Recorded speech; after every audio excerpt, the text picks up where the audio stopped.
దేవునికి స్తోత్రం. అందుకే యేసు ప్రభు శిష్యులకు ప్రార్థన నేర్పించినప్పుడు ఫస్ట్ ప్రార్థనలో ఎక్కడేమని, దుష్టుల నుండి మమ్మలను, శోధన నుండి పడిపోకుండా దుష్టుని మమ్మల్ని తాపుతాడు అని ఫస్ట్ ప్రార్థన నేర్పించాడు. శోధనలు ఎట్లా వస్తాయి? సాతాను వలన శోధన వస్తాయి. అందుకే పెద్ద పెద్దగా పేరు పొందిన సైతము ఎందుకు పడిపోతున్నారంటే శోధన. మళ్ళీ చెప్తాను, ఆ వైపు చూడండి అందరూ. సాతానుకు బొటికిన వేలు పెట్టుకునే స్థలం ఇస్తే తల మీద ఎక్కి కూర్చుంటాడు. ఎక్కడ కూర్చుంటాడు? బొటికిన వేలు స్థలం ఇస్తే తల మీద ఎక్కి కూర్చుంటాడు సాతాను.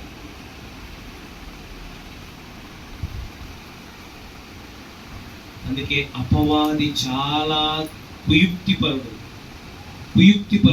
వారి కుయుక్తులు. అందుకే పౌలు బాధపడుతూ కొరింథీ అంటారు, సాతాను కుయుక్తులో మీరేమైనా పడిపోతారేమోనని, నేనంత పడిన ప్రయాస వేస్ట్ అయిపోతుంది, నాకు భయం వేస్తుంది. కనుక మీరు శోధనలో పడిపోకుండా ఉండాలా, మీ కుటుంబం శోధనలో పడిపోకుండా ఉండాలా, సంఘము శోధనలో పడిపోకుండా ఉంటే, టైము దొరికితే, గ్యాప్ దొరికితే మోకాల మీద ఉండి ప్రార్థన చేయి. ఇంకా ముఖ్యంగా రాబోయే వారాల్లో చెప్తాను, కొంచెం వెంట్రుక వాసి దొరికితే చాలు కబ్జా చేసేసాడు మనం.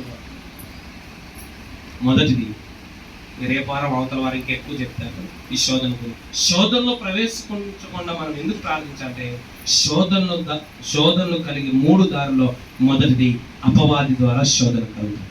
రెండవది అపోస్తుల కార్యాలు 20వ అధ్యాయం 9వ వచనం. అపోస్తుల కార్యాలు 20వ అధ్యాయం 9వ వచనం. ఐతేకు అను ఒక యవనస్తుడు కిటికీలో కూర్చొని గాఢ నిద్రపోయి పౌలు చాలాసేపు ప్రసంగించుచుండగా నాకు ఏం కలిగింది? పౌలుకు రెండవది శోధనలు ఎందుకు వస్తాయి అంటే, శోధనకు రావడానికి కారణం ఏంటంటే గిట్టని వారి వల్ల శోధనలు వస్తాయి. ఎవరి వల్ల శోధనలు వస్తాయి? ఇప్పుడు పౌలు ఏమో క్రైస్తవం గురించి చెప్తున్నారు. క్రైస్తవం అంటే గిట్టని ఎవరికి? యూదులు. క్రైస్తవం గురించి గిట్టని ఎవరికంటే యూదులు. ఈరోజు మనకు క్రైస్తవమైన మనకు, క్రైస్తవ సంఘాలకు, క్రైస్తవ సంస్థలకు, క్రైస్తవ విశ్వాసులకు ఎందుకు శోధన వస్తుంటే, మనమంటే గిట్టని వాళ్ళు. ఎవరు? బీజేపీ, బిహెచ్పి, వాళ్ళకి గిట్టని. అందుకే ఈరోజు మనము శోధనలో పడిపోయినట్టు చేసింది ఎవరో కాదు, మన పక్కనే ఉన్న అన్యులు. మన పక్కనే మన పరిశుద్ధత, మన నీతి, యథార్థత, మంచితనము, ఆత్మీయత, ఎదుగుదల చూసి తట్టుకోలేని అన్యులు, తట్టుకోలేని నామకార్థ క్రైస్తవులు, తట్టుకోలేని విశ్వ సంస్కృతి కలిగిన క్రైస్తవులే. వాళ్ళ వల్ల కూడా మనకేమొస్తాయి? శోధనలు వస్తాయి. కనుక దాని కొరకు కూడా మనము ప్రార్థన చేయాలి. యేసుగురు సిలువేసింది ఎవరు? కాకపోతే వీళ్ళ విధి విధానాలు గిట్టలేవా. ఇంకో మాట చెప్తారు, మొర్దుకైను ఊరేసి చంపాలనుకుంది ఎవరు? ఆమాన్ అన్యుడు. ఎందుకు చంపాలనుకున్నాడు? ఎలా చూస్తారు? ఎందుకు? నాకు వందనాలు చెప్పలేదట. ఏం చెప్పాలంట? వందనాలు చెప్పినందుకు ఏం చేయాలన్నాడు? ఎట్లా వస్తాయంటే, మనమంటే గిట్టని వారు, మన ఆత్మీయత అంటే గిట్టని వాళ్ళ వల్ల వస్తారు. నువ్వేమో ఏం తాగో, తాగేవాడు ఏం చేస్తాడు? నేను మెచ్చుకుంటాను, నేను ఇటైనా నేను పడేయాలనుకో. నువ్వేమో అందరితో మంచిగా ఉంటావు, మంచిగా లేని వాళ్ళు ఉంటారు, వాళ్ళు నిన్ను చూసి వీళ్ళందరితో మంచిగా ఉంటారు, మనం మాత్రం వేరుగా ఉంటావు, కనుక వీళ్ళని ఏదో ఒకటి చేసేయాలి. ఉదాహరణ చెప్తే చాలా ఉన్నాయి. గిట్టని వారు బైబిల్ ఉదాహరణ ఎవరంటే యూదులు, యేసు ప్రభు, పౌలు, స్టెఫెన్కు. రెండోది మొర్దుకైకి, హామానే. కనుక మనమంటే గిట్టని వారి వలన మనకు శోధనలు వస్తాయి. అంటే మనం పాపంలో పడేటట్టు జరుగుతాయి, మనం దేవునికి దూరం అయ్యేటట్టు జరిగేది ఎవరి వలన? ఒకటి సాతాను వలన, రెండోది మనమంటే గిట్టని వారి వలన. ఒకసారి ఏం జరిగిందంటే, నీ కన్నీటి ప్రార్థన, నీ ఉపవాస ప్రార్థన, నీ మోకాల ప్రార్థన ఏ దిక్కు నుంచి బాణం వచ్చినా నిన్ను ప్రొటెక్షన్ చేస్తుంది. అంతే. దేవునికి స్తోత్రం కాదు. అందుకే మెలకువగా అలర్ట్గా ఉండి ప్రార్థన చేయడం. ఎందుకంటే ఒకటి సాతాను ద్వారా నీవు పాపములో పడే అవకాశం, దేవునికి దూరం అయ్యే అవకాశం. రెండోది నీవంటే గిట్టని వాళ్ళ ద్వారా నువ్వు పాపంలో పడే అవకాశం, దేవునికి దూరం అయ్యే అవకాశం. మూడోది చెప్తాను ముగించుకొని మన కొరింథీ పత్రిక 10వ అధ్యాయము, మొదటి కొరింథీ పత్రిక 10వ అధ్యాయము 13వ వచనం. సాధారణముగా మొదటి కొరింథీ పత్రిక 11వ అధ్యాయము 13. సాధారణముగా మనుష్యులకు కలుగు శోధన తప్ప మరి ఏదియు మీకు సంభవించు. మూడో విషయం ఏం చెప్తున్నా అంటే, శోధన ఏ విధంగా వస్తుందంటే, ఒకటి సాతాను వల్ల వస్తుంది, రెండవది గిట్టని వాళ్ళ ద్వారా. గిట్టనాలు ఎవరైనా కావచ్చు ఆ లిస్ట్ లో, గిట్టని వారి ద్వారా వస్తుంది. మూడోది జనరల్ గా వస్తుంది. దేని ద్వారా వస్తుంది? జనరల్ గా వస్తుంది.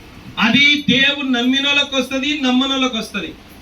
హిందువులకు వస్తుంది, ముస్లింకి వస్తుంది, క్రైస్తవులకు వస్తుంది, సిక్కులకు వస్తుంది, చర్చికి వచ్చే వాళ్ళకి వస్తుంది, చర్చికి రాని వాళ్ళకి వస్తుంది.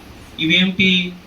సాధారణమైన శోధన, జనరల్ టెంప్టేషన్స్, సాధారణ శోధనలు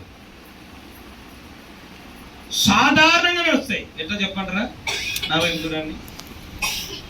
సాధారణంగా వచ్చి చూస్తాం, సెల్ చూస్తూ ఉంటాం. మామూలుగా వాట్సాప్ నాకు ఎవరు మెసేజ్ పెట్టారు, ఫేస్బుక్లో నా ఫోటో ఎవరో చూసినారా లేదా, నేను పద్ధతి లేదా నా పోస్ట్ ఎవరో చూసినారా, ఇంత ప్రిపేర్ అయ్యి రాసి పెట్టి ఒకరన్నా చదివినాడా లేదా చూసుకుంటా ఉంటా.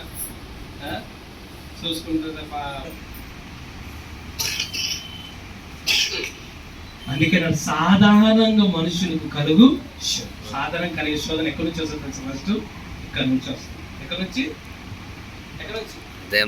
దీని నుంచి. ఏంటిది? మీ శత్రువు ఎవరో కాదు, బైబిల్ చెప్తుంది, నీ శరీరమే. అందుకే సాధారణంగా అంటే అర్థం ఏంటో తెలుసా? నీ దగ్గర నుంచే నీకు శోధన వస్తుంది, నీ శరీరంలో నుండే నీకు శోధన వస్తుంది. అందుకే ఉన్నాడు అక్కడ, శోధనలో ప్రవేశించున్నట్లు మెలకువగా ఉండి ప్రార్థన. కొంతసేపు మీరు మేలుకొనలేరా? ఆత్మ సిద్ధమే గాని శరీరము. అదే శోధనలోకి నిన్ను శోధనలో పడేటట్టుకు దుమికేటట్టు చేయడానికి ఎక్కడో లేదు, మన దగ్గరే ఉంటుంది. అందుకే దీనికి వారానికి ఒక్క రోజైనా దీనిని క్రమశిక్షణలో పెట్టాలి.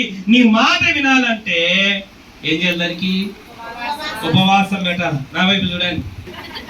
ఖాళీ ఉన్నప్పుడు నిద్రపోమని చెప్పదు. ఎప్పుడు నిద్రపోమని చెప్తుంది?